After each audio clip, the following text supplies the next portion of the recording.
Kita buka Kompas Sulsel. Seorang remaja di Kendari, Sulawesi Tenggara ditangkap polisi lantaran jadi pengedar sabu.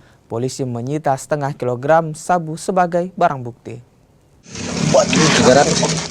Remaja inisial MA ditangkap tim Narko 10 Satuan Reserse Narkoba Polresta Kendari. Pria 19 tahun itu ditangkap di halaman sebuah sekolah menengah atas di Jalan Banda pada 23 Mei 2025 malam. Petugas yang melakukan penggeledahan menemukan sabu yang disimpan 3 paket besar terbungkus popok bayi. Polisi kemudian menggeledah rumah pelaku di Kecamatan Konda, Kabupaten Konawe Selatan. Petugas pun kembali menyita 2 paket besar sabu yang tersimpan dalam lemari pakaian di kamar pelaku. Total polisi menyita setengah kilogram sabu dari tangan pelaku. Modus pelaku dalam mengedarkan sabu dengan sistem tempel berdasarkan arahan seorang lelaki berinisial KB yang kini dalam penyelidikan.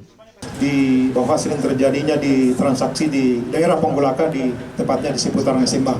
Setelah itu kami lakukan penangkapan tersangka ini, kami temukan barang bukti di dalam lapangan, di dalam area SMA 6, barang bukti 300 dan disaksikan oleh masyarakat Pak RT.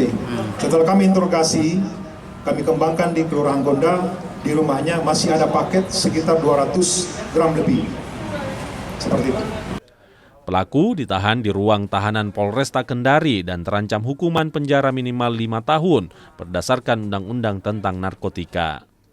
Silvian Seakia, Kompas TV, Kendari, Sulawesi Tenggara.